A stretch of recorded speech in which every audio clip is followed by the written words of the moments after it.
Selamat teman-teman semuanya, perkenalkan nama saya Suharna Kasito, dan pada kesempatan kali ini saya akan mempresentasikan mengenai organisasi internasional. Next.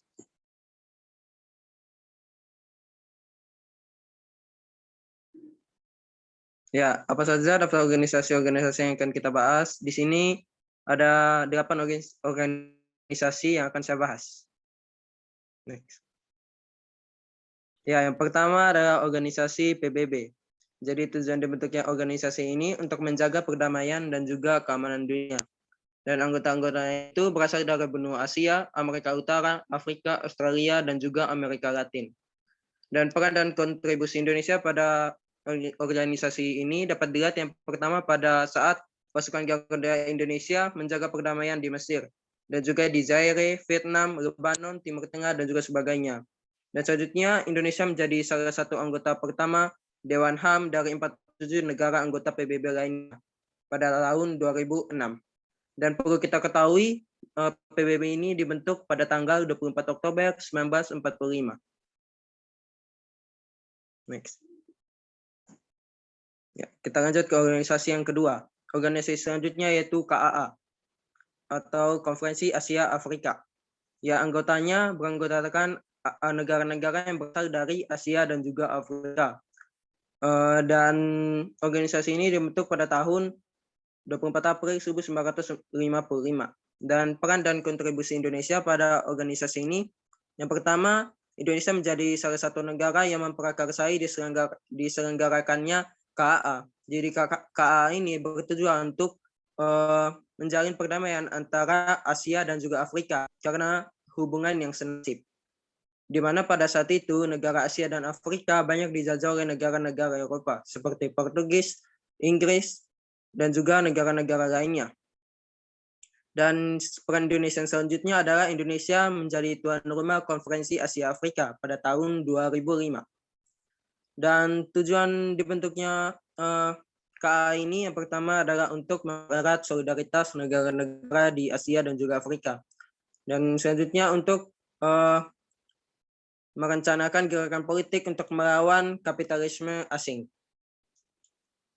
Next.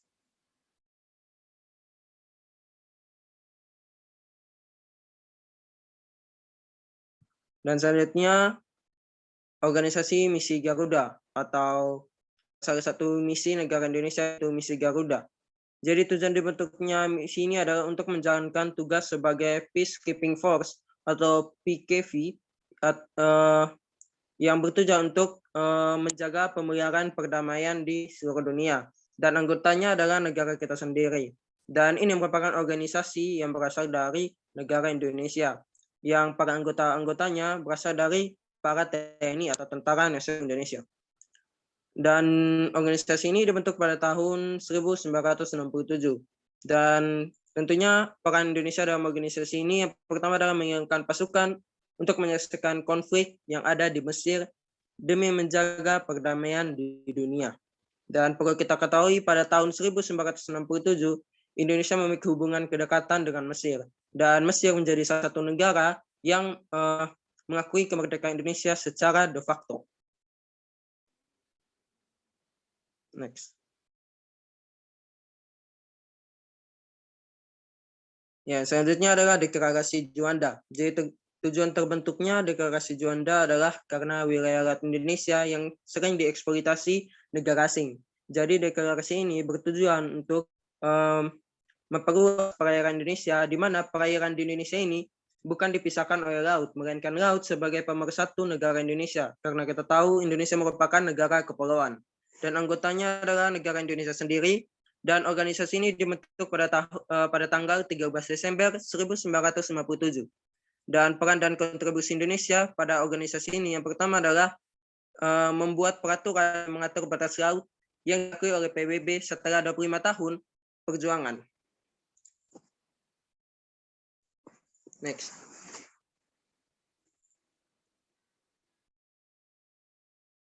Yang selanjutnya ada organisasi GNB atau Gerakan Non-Blok. Jadi tujuan organisasi ini adalah untuk mengupayakan hak untuk menentukan nasib sendiri kemerdekaan nasional, kedaulatan, dan integritas negara anggota, di mana gerakan non-blok ini bertujuan untuk tidak memihak pada blok-blok lainnya seperti blok barat dan juga blok timur, atau pada saat itu USA dan juga Rusia, di mana mereka sama-sama tidak memihak pada kedua negara tersebut. Dan anggota-anggotanya adalah Eropa, negara-negara di Eropa, negara-negara Asia, dan juga negara-negara di benua Afrika.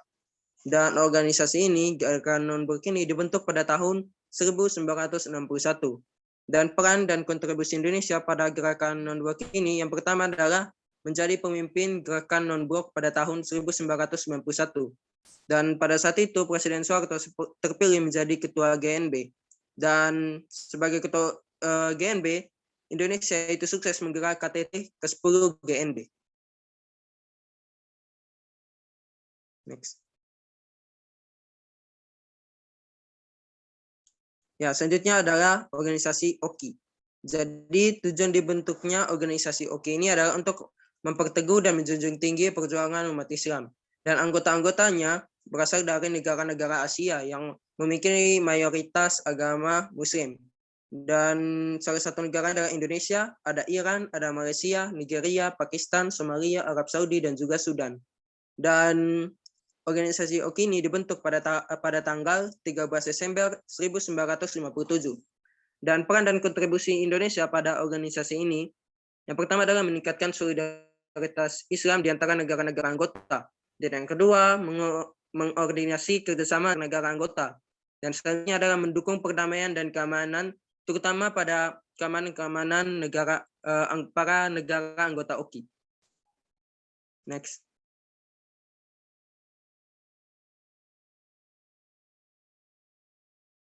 Ya, selanjutnya adalah ASEAN. Jadi tujuan dibentuknya ASEAN adalah untuk mempererat kemajuan sosial, pertumbuhan ekonomi, serta pengembangan kebudayaan di kawasan ASEAN. Jadi ASEAN ini merupakan negara-negara yang terdiri dari negara di Asia Tenggara, kecuali Timor Leste. Dan anggota-anggotanya tentunya berasal dari Asia Tenggara. Dan ini merupakan kerjasama perekonomian, di mana antar negara Asia Tenggara ini dia itu menjalin hubungan ekonomi dan juga melakukan pengembangan kebudayaan pada daerah ASEAN ini atau di sekitar Asia Tenggara ini. Dan organisasi ini dibentuk pada tahun 8 Agustus 1967. Dan peran dan kontribusi Indonesia adalah penggagas lahirnya ASEAN, penyelenggara KTT ASEAN pertama di Bali, penggagas pembentukan komunitas keamanan ASEAN yang bertujuan untuk menjaga keamanan dan juga kerjasama keamanan dan juga kesatuan untuk menjalin hubungan yang baik pada bidang keamanan. Next.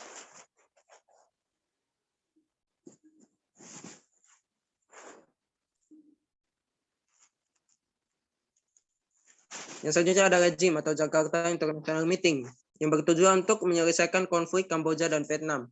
Dan konflik ini menjadi penyebab didirikannya organisasi JIM ini. Dan anggota-anggotanya berasal dari negara Kamboja, Vietnam, dan juga Indonesia. Dan organisasi ini dibentuk pada tahun 1988 sampai 1990 hingga permasalahan antara Kamboja dan Vietnam bisa selesai. Dan peran dan kontribusi Indonesia pada JIM ini adalah menjadi perantara kedua kubu agar mencapai kesepakatan perdamaian.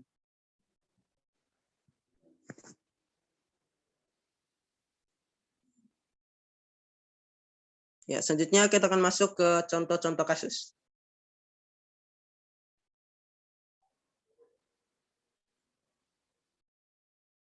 Ya, kita akan balik ke kasus konflik yang pertama. Ya, konflik yang pertama adalah ada masalah perang antara Palestina dan Israel. Jadi penyebab peperangan ini adalah karena Israel ingin memperebut wilayah Palestina. Jadi pada saat itu, awalnya Palestina ini merupakan suatu masyarakat dan belum berbentuk negara. Dan pada saat itu, Inggris sebagai pemenang Perang Dunia Pertama itu memberikan kebebasan kepada umat-umat Yahudi, yaitu Israel, dia untuk menempati wilayah sebagian wilayah di Palestina. Dan pada saat itu warga Palestina menerima dengan baik Israel sebagai sobat mereka. Akan tetapi berkembangnya waktu, Israel malah ingin menguasai Palestina dan merebut Palestina sebagai wilayah mereka sendiri. Dan pada saat itu Israel melakukan operasi militer ke Palestina dan juga merebut Yerusalem. Selain itu, mereka juga melakukan pertempuran di lintas Gaza dan menghancurkan fasilitas-fasilitas dan juga membunuh warga sipil yang ada di Gaza. Dan organisasi yang berkaitan dengan masalah ini yang pertama adalah PBB atau Organisasi Persatuan Bangsa-Bangsa. Jadi kenapa organisasi berkaitan dengan masalah ini? Karena kita tahu PBB merupakan organisasi persatuan. Jadi di sini PBB memiliki hak atau wewenang untuk menyelesaikan masalah ini, seperti memberikan sanksi kepada pihak Israel, karena kita tahu Israel juga merupakan negara anggota PBB, dan memberikan sanksi kepada Israel untuk menghentikan gencatan senjata atau operasi militer yang dilakukan oleh Israel ini. Dan selanjutnya adalah misi Garuda, karena kita tahu Indonesia memiliki hubungan atau keratan dengan Palestina, jadi Indonesia juga harus membantu, tentunya wajib membantu Palestina.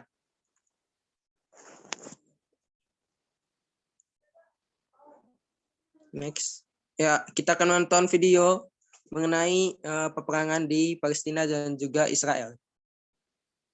Jadi di sini Israel itu melakukan serangan udara di Gaza, di jalur Gaza.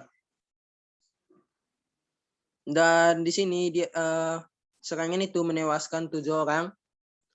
Dan pada Sabtu 15 Mei, tepatnya pada tahun 2021, jumlah kematian tertinggi itu terjadi dalam satu serangan, di mana pesawat tempur Israel dia itu menjatuhkan bom.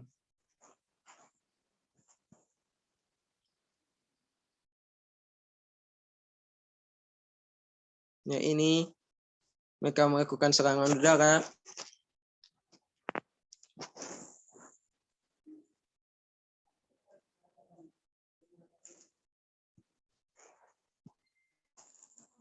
Ya, sudah.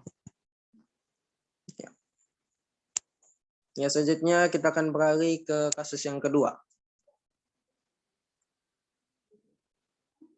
Ya, kasus yang kedua adalah kasus yang saat ini marak terjadi di dunia dan menjadi topik perbincangan dunia, di mana kasus ini adalah masalah perang Ukraina dan juga Rusia. Jadi penyebabnya adalah karena Ukraina ingin bergabung ke dalam NATO. Jadi sebenarnya Ukraina belum resmi menjadi anggota NATO dan direncanakan jadi anggota NATO pada tahun ini.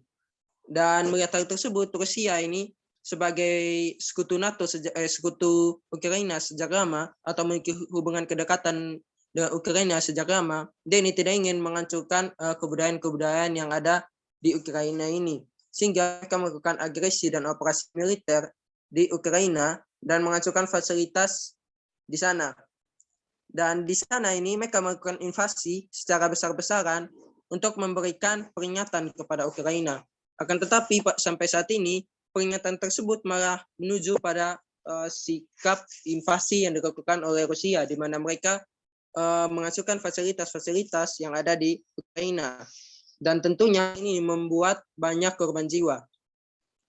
Dan organisasi yang berkaitan, yang pertama adalah PBB atau Persatuan Bangsa-Bangsa, dan organisasi ini berhak untuk memberikan sanksi baik ekonomi maupun secara militer kepada Rusia sendiri, karena mereka berani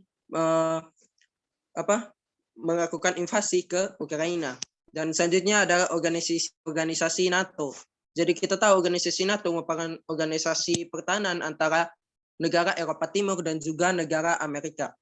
Dan di sini NATO memiliki peran untuk membantu Ukraina atau menjadi penengah dalam permasalahan ini, sehingga kedua negara ini tidak melanjutkan konfliknya hingga berujung perang dunia. Next.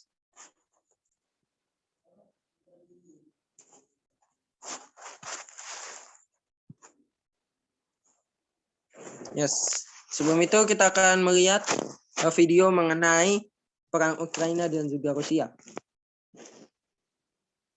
Ya, kita bisa lihat di sini di mana terjadi peperangan tank antara negara Rusia dan juga Ukraina. Di sini Ukraina juga memiliki hak untuk membela negara dan juga kedaulatan sendiri. Jadi mereka melakukan peperangan kepada Rusia yang berani melakukan invasi terhadap negara mereka sendiri.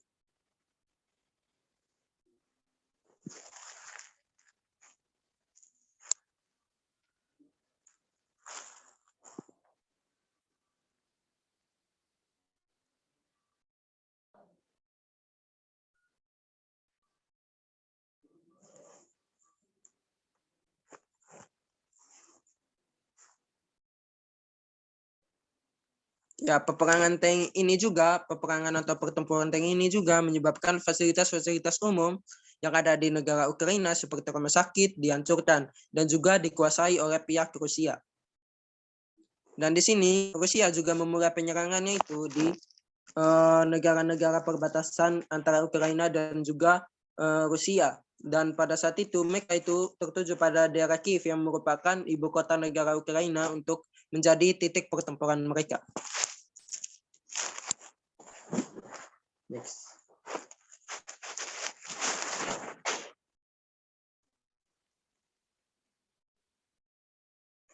Ya, selanjutnya kita akan kembali ke atau saya akan menjelaskan mengenai TKWKA, mengenai permasalahan-permasalahan yang ada dan juga mengenai topik kita pada pelajaran SI ini. Jadi TKWKA kita adalah worksheet expression dan kita tahu worksheet expression adalah di mana kita mengekspresikan sikap iman kita terhadap sesama kita, di mana kita harus saling menghindari peperangan dan juga mengusahakan perdamaian yang ada. Kita tahu peperangan akan berujung pada kematian dan juga tidak ada menguntungkan antara kedua belah pihak. Jadi kita harus menghindari peperangan dan juga mengusahakan perdamaian agar terciptanya mandat-mandat yang berikan Tuhan, di mana kita harus bertambah banyak dan juga berkembang biak. Dan selanjutnya adalah gunakan akal untuk melakukan hal-hal yang positif. Misalnya kita bisa lihat dari sisi militer.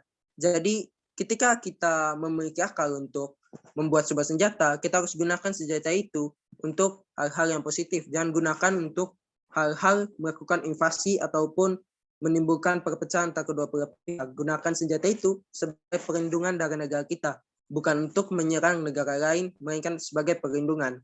Dan selanjutnya adalah mengikuti kegiatan bela negara. Jadi kita tahu kita adalah siswa pada saat ini, jadi tugas kita adalah mengikuti kegiatan bela negara untuk menjalin dan menjaga persatuan yang ada. Jadi kita harus hal itu bisa kita lihat dari gerakan pramuka, mengikuti upacara bendera, dan juga hal-hal lain yang berkaitan dengan nasionalisme.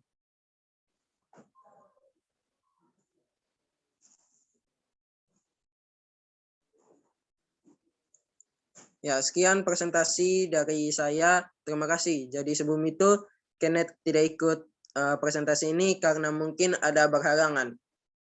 Terima kasih.